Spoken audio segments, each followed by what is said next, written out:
नमस्कार दोस्तों, मैं प्रिंस सैनी आपका स्वागत करता हूं हमारे चैनल लर्न एंड ग्रो में। आज हम बात करेंगे डायगोनल स्केल की कुछ और प्रॉब्लम्स के बारे में। चलिए कुछ और क्वेश्चन सॉल्व कर लेते हैं। यहाँ फर्स्ट क्वेश्चन ले लेते हैं। फर्स्ट क्वेश्चन में हमें क्या दिया गया है, construct a full size scale. अब यहाँ पर थोड़ा ध्यान दीजिएगा, हमें दिया गया है कि हमें फुल साइज स्केल में कंस्ट्रक्ट करना है। शोइंग 1:100 इंच, जो कि 1/100 इंच दिखा रहा है, and measure up to 6 inch, और 6 इंच तक मेजर कर सकता है। अब देखिए यहाँ पर कोई रिप्रेजेंटेटिव फ्रैक्शन हमें नहीं बनाना। अगर हम RF की बात करें यहाँ पर, वो होगा हमारा 1:1, यानी कि फुल स्केल। हमें फुल स्केल के अंदर ही इसको कंस्ट्रक्ट करना है। अब फुल स्केल का मतलब है, जैसे यहाँ 6 इंच है तो हमें 6 इंच की ही लाइन लगानी है। अब हमें लेंथ ऑफ स्केल निकालने की कोई ज़रूरत नहीं है, क्योंकि रिप्रेजेंटेटिव फ्रैक्शन 1:1 है हमारे पास। तो यहाँ पर सबसे पहले हम 6 इंच की एक लाइन लगा लेंगे, और इसको कितने पार्ट में काट लेंगे, 6 पार्ट में काट लेंगे। यहाँ पर हम टेंथ्स लिखेंगे, यहाँ पर रिप्रेजेंटेटिव फ्रैक्शन दिखाएंगे या इंचेस दिखाएंगे, यानी कि इंचेस का जो टेंथ्स है यहाँ पर आएगा, और वर्टिकल पे 100 आएगा, क्योंकि यहाँ पर हमें 1/100 इंच दिखाना है। तो वर्टिकल जो है 100 आ जाएगा, यहाँ टेंथ आ जाएगा, और यहाँ पर इंचेस हैं ही हमारे पास। तो यहाँ पर हम इसके 6 पार्ट कर लेंगे, 1 2 3 4 5 6, 6 हमने बराबर पार्ट कर लेने हैं। उसके बाद यहाँ पर इसके 10 पार्ट कर लेंगे, क्योंकि हमने जैसा कि बात की कि एक जो पार्ट है 1 इंच को दिखाएगा, और ये जो पहला पार्ट है ये 1/10 को दिखाएगा, यानी कि हर एक पार्ट जो है 1/10 पार्ट होगा उस इंच का। तो इसलिए हमने यहाँ पर 10 पार्ट कर लिए। यहाँ पर हम वर्टिकल लाइन लगाएंगे, और यहाँ पर एक रेक्टेंगल क्रिएट कर लेंगे इस तरह से। वर्टिकल लाइन को भी बराबर 10 भागों में बांटेंगे, और यहाँ से हम हॉरिजॉन्टल लाइंस जो है सारी लगा देंगे। ये हम पहले कर चुके हैं। ये हमारा हंड्रेड्स को दिखाएगा, हंड्रेड्स को, ये टेंथ को, ये हंड्रेड्स को। यहाँ पर हम ये वर्टिकल जो लाइन है ये सारी लगा लेते हैं, और यहाँ पर जो है जैसे ये पार्ट है, यहाँ पर हम इसके कॉर्नर को मिला देंगे, और उसके बिल्कुल पैरेलल जो है सारी लाइंस लगा लेंगे। ये पहले हम करते आए हैं। यहाँ पर इसको लिख लेते हैं। ये 0 है, ये 2 है, ये 4 है, ये 6 है, ये 8 है, और ये 10 है, जैसा कि हमने बात की। इसी तरह से ये 0 हो गया, यहाँ पर ये 2 हो गया, ये 4 हो गया, ये 6 हो गया, ये 8 हो गया, और ये 10 हो गया। तो ये हंड्रेड्स हो गए, ये टेंथ्स हो गए। अब यहाँ पर कोई भी स्केल अगर हमें दिखाना है, यहाँ पर पहले नंबरिंग कर लेते हैं। ये 1 हो जाएगा, ये 2, ये 3, ये 4, और ये 5। कहाँ तक माप सकते हैं, 6 इंच तक माप सकते हैं। मान लीजिए हम मापते हैं 3.48 इंच, ये हम मापना चाहते हैं, तो एक इस तरह से दिखाएंगे। अब 3 ये है। अब हमें पता है पॉइंट ये जो है 1/10 पार्ट है, तो पॉइंट जो है उसके बाद यहाँ पर हम लेंगे, तो 3.4। तो यहाँ पर देखिए ये 4 है और 8, 4 से ही हम ऊपर की तरफ जाएंगे। कहाँ तक जाएंगे, यहाँ तक। तो एक तो ये पॉइंट हो गया, और या इसके बिल्कुल सामने ये 3 वाला पॉइंट ले लेंगे। तो यहाँ पर हम P को रिप्रेजेंट कर देते हैं, यहाँ पर Q को, यानी कि ये जो है अगर आप स्केल से लाइन मिलाएंगे, इस तरह से आप लाइन मिलाकर स्केल से प्रॉपरली दिखा सकते हैं। ये जो है PQ 3.48 इंच होगा।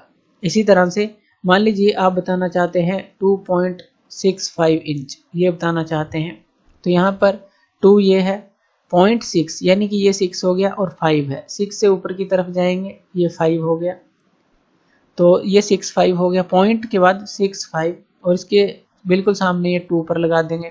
अब यहाँ पर मान लीजिए A पॉइंट ले लेते हैं, यहाँ B पॉइंट ले लेते हैं। तो ये जो लाइन है यहाँ तक, ये जो है ये हमें क्या दिखाएगी, 2.65 इंच, ये दिखाएगी 2.65 इंच, और ये क्या दिखाएगी, 3.48 इंच। तो इस तरह से हम इसको दिखा सकते हैं। फुल साइज के अंदर हमें दिखाना था, और 1/100 इंच ये शो कर रहा था। जैसे कि हमने 1/100 का मतलब क्या है, 1/100 का ये है हमारे पास 0.01, ये चीज़, यानी कि पॉइंट के बाद 2 जो है डिजिट जो है ये शो करने थे, तो इस तरह से शो कर सकते हैं। तो एक तो ये क्वेश्चन हो जाता है। चलिए नेक्स्ट क्वेश्चन ले लेते हैं, जो कि है हमारे पास सेकंड क्वेश्चन।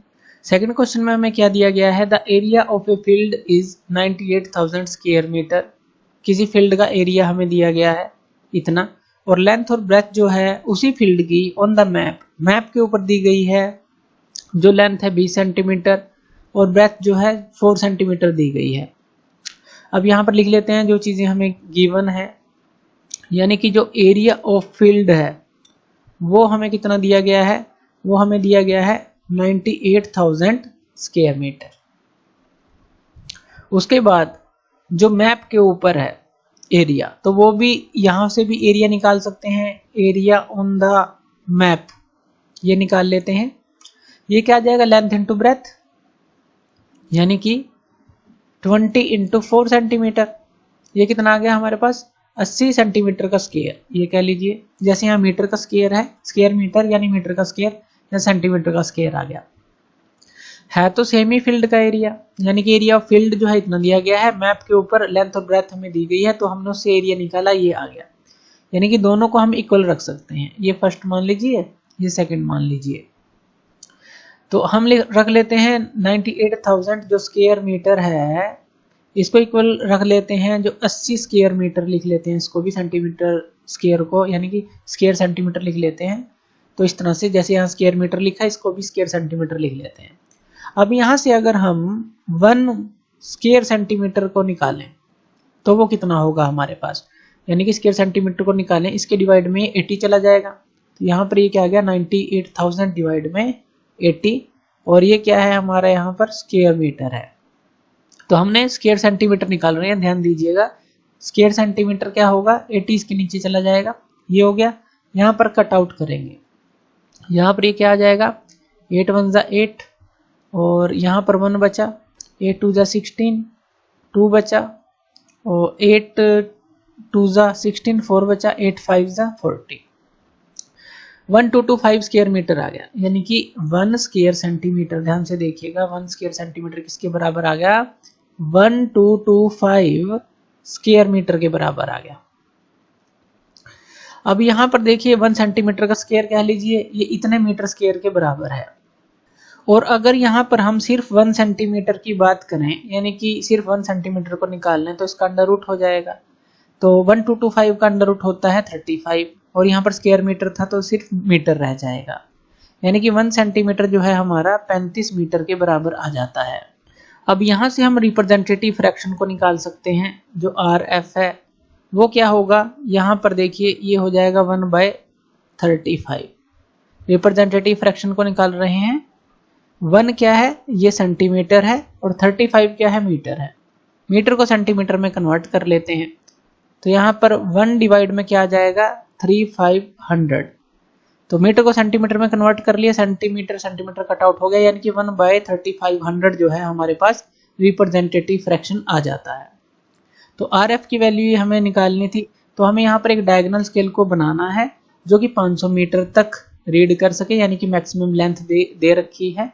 और हमें ये जो है स्केल मार्क भी करके दिखाना है इस डायगोनल स्केल के ऊपर, और रिप्रेजेंटेटिव फ्रैक्शन निकालना था।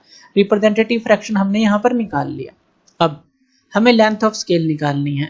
लेंथ ऑफ स्केल का फॉर्मूला भी हमें पता है, जो लेंथ ऑफ स्केल होती है उसका फॉर्मूला वो क्या होता है, रिप्रेजेंटेटिव फ्रैक्शन यानी कि 1/3500 इंटू जो मैक्सिमम लेंथ है, यानी कि 500 मीटर तक की।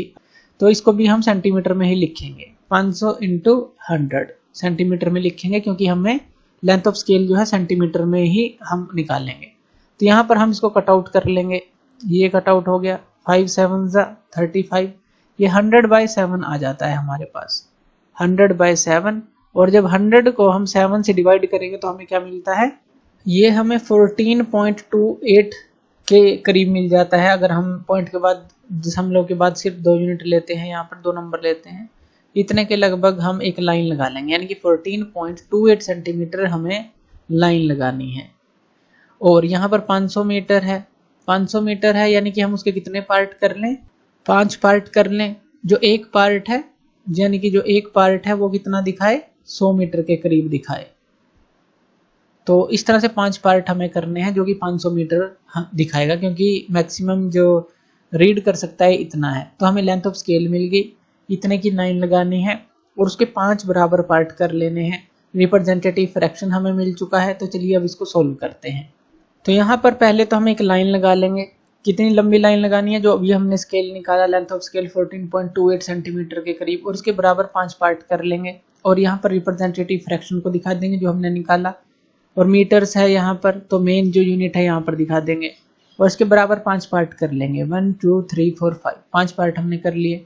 यहाँ पर हम जो है पहला पार्ट जो है उसके 10 पार्ट कर लेंगे और यहाँ पर एक रेक्टेंगल को क्रिएट कर लेंगे। इस तरह से एक रेक्टेंगल हमें बना लेनी है और यहाँ पर वर्टिकल भी हमें 10 पार्ट कर लेने हैं और यहाँ से हॉरिजॉन्टल लाइंस जो है हमें सारी मिला लेनी है। यहाँ पर जो वर्टिकल लाइंस हैं वो मिला लेनी है और उसके बाद इस कॉर्नर से इस पहली यूनिट को मिला लेना है। तो यहाँ पर ये सारी जो है इस तरह से मिला लेंगे, पहले लेक्चर में हम देख चुके हैं। तो इस कॉर्नर से इसको मिला देंगे और उसके पैरेलल बिल्कुल सारी लाइन लगा देंगे। अब यहाँ पर नंबरिंग कर लेते हैं। जैसे ये 0 होगा, हमने क्या कहा था, एक पार्ट 100 मीटर के बराबर है। ये 100, ये 200, ये 300 और ये 400, इस तरह से ये दिखा देगा मीटर्स में। और ये जो पहले पार्ट है अब ये किसको दिखाएगा, 10-10 मीटर को। यहाँ पर ये 10, ये 20 हो गया, ये 30, ये 40 हो गया, 50, ये 60 हो गया, ये 80 हो गया और ये 100 हो गया। तो ये क्या दिखा रहा है हमें, ये 10-10 मीटर के पार्ट हैं क्योंकि हमें 254 मीटर को दिखाना है यहाँ पर, तो इसलिए 10-10 मीटर के हमें पार्ट चाहिए। और ऊपर जो है यहाँ पर ये मीटर के अंदर ही 1 2 3 4 5 इस तरह से यूनिट दिखाएगा। जैसे तो 0 हो गई, ये 2, ये 4, ये 6, ये 8 और ये 10। इतना क्लियर है। तो अब हमें मान लीजिए दिखाना है 254 मीटर, तो 254 हमें दिखाना है। तो 200 तो ये है, यहाँ पर 50, ये 50 ये है, 4 तक जाना है इसी 50 से, ये है 4। तो ये हमारे पास पॉइंट मिला। उसके बाद इसके बिल्कुल सामने ये जो 200 है ये पॉइंट मिला। तो मान लीजिए इसको P और इसको Q बोल दें। तो ये जो लाइन होगी यहाँ से यहाँ तक स्केल के थ्रू आप इस तरह से लगाएंगे और ये जो PQ होगा ये हमें क्या दिखाएगा, 254। तो कोई भी जो है आप इसके ऊपर 500 मीटर तक का स्केल जो है दिखा सकते हैं, आसानी से दिखा सकते हैं। ये 10-10 की यूनिट हो जाएगी और ये जो है हमारी जो थर्ड यूनिट है, यानी कि ये वाली जो यूनिट है, तो 1s 10s 100 इस तरह से ये सारी यूनिट आप इसके अंदर दिखा सकते हैं। तो थैंक यू वीडियो देखने के लिए और इसी तरह की वीडियोस के लिए आप हमारे चैनल लर्न एंड ग्रो पे हमें सब्सक्राइब कर सकते हैं। धन्यवाद।